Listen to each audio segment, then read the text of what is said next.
नमस्कार मित्रांनो, आजच्या या व्हिडिओमध्ये आपण TRTI, बार्टी, RT आणि सारथी अशा पद्धतीच्या ज्या संस्था आहेत तर त्यांच्यात आपण ऑनलाईन CET एक्झाम दिलेली आहे आणि त्यांचे जे रिझल्ट आहे तर ते पण बाकीच्यांचे आलेले आहे आणि बाकी पोलीस भरती आणि मिलिटरी भरतीचे जे आहे तर ते बाकी आहे यायचे, तर त्यांचा रिझल्टसुद्धा या ठिकाणी लवकरच येणार आहे. आणि त्यासाठी बार्टी थ्रू एक आपल्याला जे डॉक्युमेंट लागणार आहे तर ते डॉक्युमेंट लिस्ट आलेली आहे. तर ती लिस्ट कुठली आहे, आपल्याला ॲप्लिकेशन कुठला पाहिजे आहे किंवा त्यासोबत आपल्याला फोटो वगैरे आहे तर ते काय लागणार आहे, तर त्याची संपूर्ण माहिती आपण या व्हिडिओमध्ये पाहणार आहे. तर व्हिडिओ नक्की शेवटपर्यंत बघा आणि चॅनलवर नवीन असेल तर चॅनलला सबस्क्राईब करा.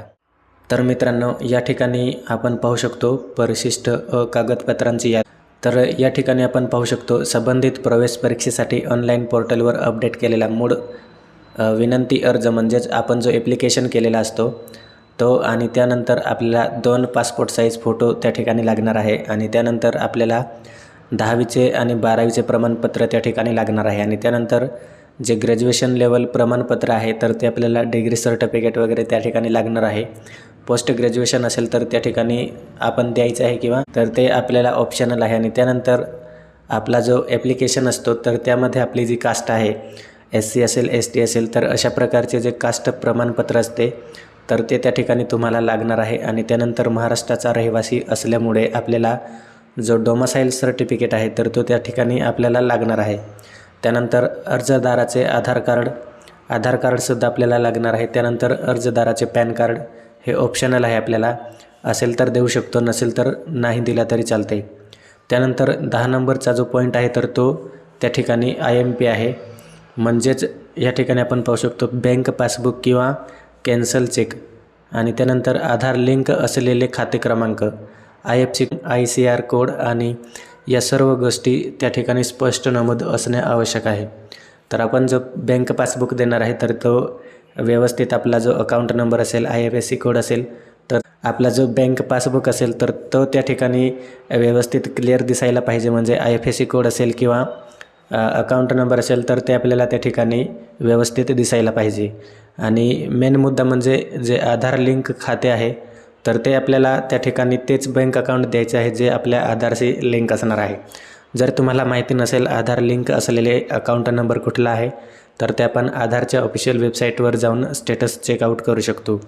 त्यानंतर आपण रिझर्वेशनमध्ये असेल हँडिकॅपचं तर त्या ठिकाणी त्याचे तुम्हाला जे सर्टिफिकेट आहे तर ते लागणार आहे. त्यानंतर ऑर्फन असाल, ऑर्फनचा जो प्रमाणपत्र असते तर ते त्या ठिकाणी आपल्याला लागणार आहे. आणि 13 नंबरचा मुद्दा जो आहे तर तो या ठिकाणी दिलेला आहे मागील 3 वर्षाचे वार्षिक उत्पन्न 8 लाखापेक्षा कमी असलेला उत्पन्नाचा मूळ दाखला. आणि त्यानंतर आर्थिक वर्ष आपल्याला दिलेले आहे 2021-22, 22-23 आणि 23-24.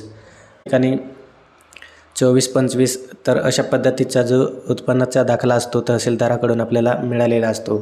तर आपल्याकडे सिंगल इन्कम सर्टिफिकेट असेल तरीसुद्धा आपल्याला त्या ठिकाणी व्हॅलिड असणार आहे.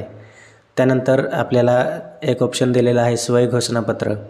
तर अर्जदाराने विहित नमुन्यात देण्यात आलेले स्वयं घोषणापत्र त्यामधील सर्व माहिती भरलेली असावी, तसेच त्यावरील फोटो हा अद्ययावत असावा. तर आपल्याला त्या ठिकाणी आपण जिथे इन्स्टिट्यूट सिलेक्ट करणार तर तिथून आपल्याला एक स्वयं घोषणापत्र मिळणार आणि ते आपल्याला त्या ठिकाणी भरून द्यायला लागणार आहे. त्यानंतर 15 नंबरचा मुद्दा आहे प्रवेश अर्ज, म्हणजेच आपण ऑनलाईन जो अर्ज करतो तर तो अर्ज त्या ठिकाणी आपल्याला त्या ठिकाणी लागणार आहे.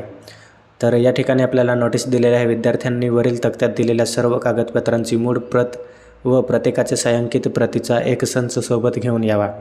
तर हे जे संपूर्ण डॉक्युमेंट आहे यांचे आपल्याला झेरॉक्स सेट लागणार आहे. आणि त्यानंतर त्यासोबतच आपल्याला आपली कास्ट व्हॅलिडिटी असेल, कास्ट असेल, डोमासाईल असेल, 10वी 12वीचे प्रमाणपत्र असेल तर ते आपल्याला ओरिजिनल त्या ठिकाणी घेऊन जायचे आहे.